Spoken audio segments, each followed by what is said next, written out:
بسم اللہ الرحمن الرحیم۔ کسی شہر میں ایک امیر سوداگر رہتا تھا۔ روپیے پیسے کی اس کے گھر میں کوئی کمی نہیں تھی۔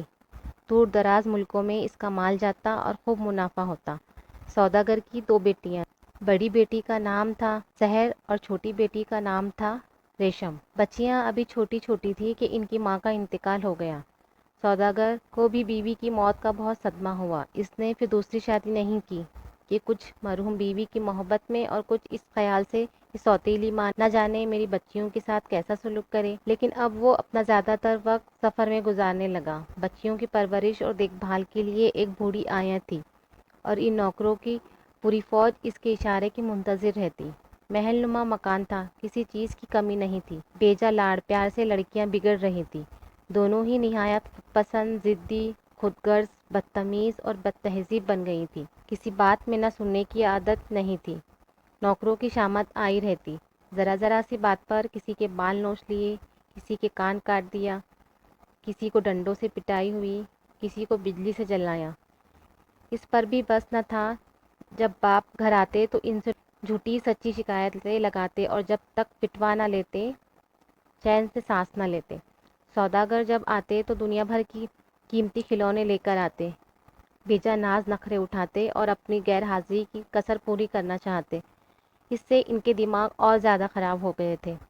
ذرا غصہ آتا تو ہزاروں روپیوں کے کھلونے اٹھا کر پھینک دیتی، گھر کا قیمتی سامان توڑ دیتی۔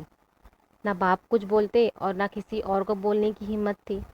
نوکروں کی تنخواہ اچھی ملتی تھی اور ہر طرح کا آرام تھا، اس لیے نوکری چھوڑنے وہ سوچ بھی نہیں سکتے تھے اور چپ چاپ ڈانٹ اور مار کھا لیتے۔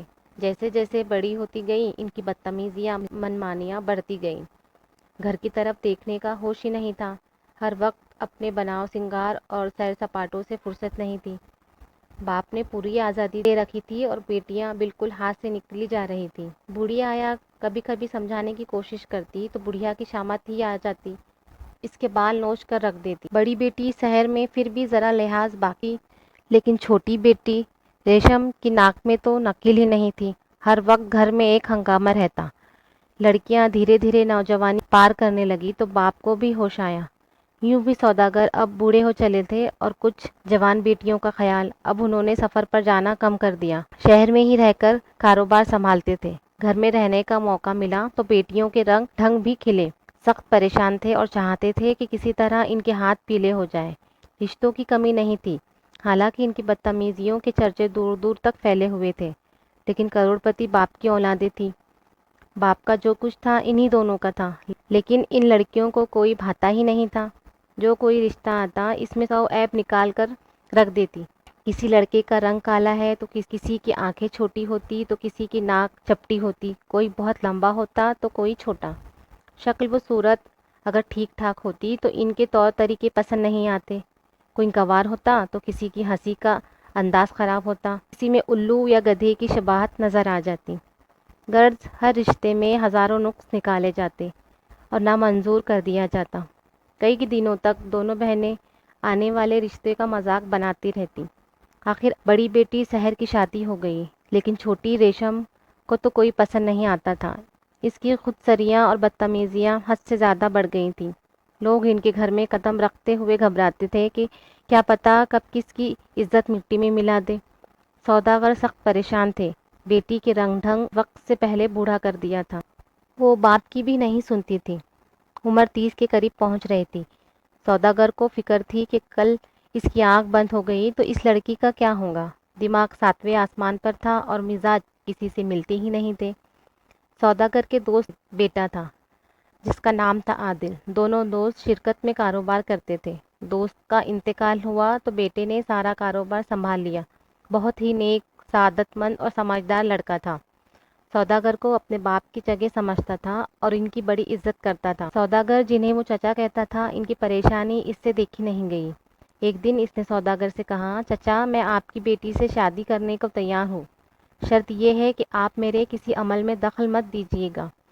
سوداگر نے کہا، بیٹا وہ تو ٹھیک ہے، لیکن تم بہت اچھے لڑکے ہو، میں نہیں چاہتا کہ میری بیٹی سے شادی کر کے تم زندگی بھر کی لعنت اپنے گلے لگا لو، وہ کسی طرح تمہارے لائق نہیں ہے۔ لڑکے نے کہا، آپ اس کی فکر نہ کریں، بس اتنا کیجیے گا کہ شادی کے بعد جیسے ہی میں آپ کی بیٹی کو رخصت کروا کے لے جاؤں، آپ بھی کہیں سفر پر نکل لیجیے گا۔ نوکروں کی چھٹی کر کے مکان کو تالا ڈال لیجیے گا اور اپنی بیٹی کے نام کے تمام بینک کے کھاتے بند کروا دیجیے گا تاکہ وہ پیسہ نہ نکال سکے۔ سوداگر راضی ہو گئے۔ اگلے دن عادل سوداگر کے گھر پہنچا۔ ابھی جا کر بیٹھا ہی تھا کہ باورچی روتا ہوا آیا۔ حضور، قورمے میں نمک تھوڑا تیز ہو گیا تھا تو بی بی نے پوری دیگچی میرے سر پر دے ماری۔ اتنے میں کپڑے بیچنے والا ہوا آیا۔ بی بی کو کوئی کپڑا پسند نہیں آیا تو انہوں نے میرے سارے تھان کھینچ کر پھاڑ دی۔ اسی وقت نوکرانی روتی ہوئی آئی کہ کمرے کی صفائی ٹھیک سے نہیں ہوئی تو بی بی نے میری چوٹی کاٹ دی۔ سوداگر نے باورچی کو مرہم پٹی کے لیے بھجوایا۔ کپڑے بیچنے والے نقصان کی بھرپائی کر دی اور نوکرانی کو انعام دلا کر چپ کر پھر عادل سے بولے، بیٹا دیکھ رہے ہو، یہ گھر نہیں جہنم ہے۔ میں تو اب بھی کہتا ہوں باز آ جاؤ، تمہیں میں بیٹے کی طرح سمجھتا ہوں اور کوئی باپ نہیں چاہے گا کہ اس کے بیٹے کو ایسی بیوی ملے جو اس کی زندگی دشوار کر دے۔ وہ میری بیٹی ہے تو کیا ہوا، میں جانتا ہوں وہ کسی شریف آدمی کی بیوی بننے کے لائق نہیں ہے۔ عادل نے کہا، چچا یہ سب آپ مجھ پر چھوڑ دیں، کل میں قاضی اور 2 گواہوں کو لے کر آؤں گا، آپ کل ہی اپنی روانگی کا انتظام کر لیں۔ اگلے دن سوداگر نے بیٹی سے کہہ دیا کہ تمہیں دیکھنے ایک لڑکا آ رہا ہے، ذرا تمیز سے پیش آنا، شریف لڑکا ہے۔ ریشم اس شریف لڑکے سے نپٹنے کے لیے پوری تیاری کر کے بیٹھی تھی۔ سوچ رکھی تھی کہ کیسے آنے والے کی گت بنائیں گی اور اسے آئینہ دکھائیں گی کہ اس نے ریشم کے لیے رشتہ لانے کی ہمت کیسے کی۔ ابھی وہ اپنے کمرے میں بیٹھی ہوئی سوچ ہی رہی تھی کہ ایک بڑا خوش شکل اور اسمارٹ سا مرد اس کے کمرے میں گھس آیا اور گھبرا گھبرا کر بولا، مجھ سے شادی کروں گی؟ بولو شادی کروں گی؟ بولو کروں گی؟ ریشم ہکا بکا رہ گئی۔ عجیب حالت، کبھی غصہ آتا اور کبھی آدمی کی حرکت پر ہنسی آتی۔ اس کے ہونٹوں پر ہنسی دیکھ کر وہ آدمی چلایا، تم ہنس رہی ہو؟ یعنی تمہیں منظور ہے؟ بولو منظور ہے؟ ریشم کو لگا کہ کوئی پاگل ہے اس کے کمرے میں گھس آیا ہے۔ وہ غصہ بھول کر اسے اور دیوانہ بنانے کی غرض سے بولی، ہاں منظور ہے، بولو کیا کرو گے؟ جواب سن کر وہ آدمی رکا نہیں بلکہ ویسے ہی منظور ہے چلاتا ہوا واپس چلا گیا اور بیٹھک میں جا کر قاضی صاحب سے بولا، آپ نکاح پڑھائیے، دلہن کو منظور ہے۔ اس چیخ پکار کی آواز آنگن میں کھڑے گواہوں نے بھی سنی تھی جب ریشم نے کہا تھا ہاں منظور ہے۔ اس سے پہلے کہ ریشم کچھ سمجھ سکتی، قاضی صاحب نے نکاح پڑھا دیا۔ عادل سوداگر سے بولا، بس بس چچا، اب آپ بیٹی کو رخصت کر دیجیے اور گھر کو تالا لگا کر چلے جائیے۔ پھر شور مچاتا ہوا گھر میں داخل ہوا، ہمارا نکاح ہو گیا، چلیے اپنے گھر چلیے۔ ریشم تیزی سے بدلتے ہوئے حالات پر حیرت سے گنگ سی ہو گئی تھی۔ اس آدمی نے جب ہاتھ پکڑا تو اس نے غصے سے جھٹکنا چاہا، اس پر اس نے پیچھے سے اتنی زور سے گردن پکڑی کہ لگا ٹوٹ جائیں گی۔ ریشم کو لگا کہ کسی پاگل سے سابقہ پڑ گیا ہے، ڈرنے لگی کہ کہیں جان سے نہ مار دے۔ چاروں طرف دیکھا، نہ تو کوئی نظر آیا اور نہ سوداگر ہی موجود تھے۔ عادل اسی طرح اسے کھینچتا ہوا باہر لایا۔ باہر ایک شاندار کار اور ایک مرگھلا سا ٹٹو کھڑا تھا۔ کار کے چاروں پہیوں کی ہوا نکلی ہوئی تھی۔ عابد نے کار کو ٹھوکر مار کر کہا، یہ گاڑی آپ کے لائق ہی نہیں ہے، میں آپ کے لیے یہ شاہی سواری لایا ہوں، اس پر گھر چلتے ہیں۔ عادل نے سختی سے اسے پکڑ کر ٹٹو پر بٹھایا اور پیچھے خود بیٹھا۔ ٹٹو دھیرے دھیرے چلنے لگا۔ ریشم کے بدن میں کانٹوں تو لہو نہیں، اسے یقین ہو گیا کہ وہ کسی پاگل کے ہتھے چڑھ گئی ہیں، چو چاں کی تو یہ گلا ہی کاٹ دے گا۔ ساری بولتی بند ہو گئی اور غصہ ہوا ہو گیا۔ ڈر کے مارے رنگ سفید پڑ گیا۔ کچھ سمجھ میں نہیں آ رہا تھا کہ آخر کیا ہوا، سارے نوکر کہاں مر گئے تھے اور یہ پاگل گھر میں کیسے گھس آیا؟ پوچھے تو کس سے پوچھے؟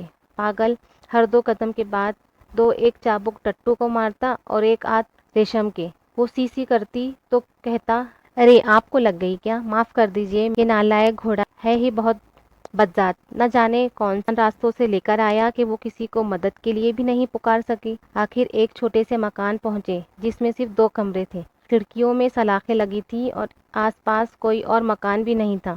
راستے بھر چابک کھا کھا کر تکلیف اور خوف سے اسے یقین ہو گیا تھا کہ وہ کسی پاگل کے ہتھے چڑھ گئی ہے۔ چپ رہنے میں ہی عافیت ہے، نہ جانے کب گلا گھونٹ کر قصہ تمام کرے، پاگل ہی ٹھہرا۔ کمرے میں ایک بان کا پلنگ پڑا تھا جس پر دری بچھی ہوئی تھی، ایک کرسی تھی اور ایک کونے میں سراہی اور گلاس رکھا تھا۔ کمرے میں پنکھا بھی نہیں تھا۔ ایک چھوٹا سا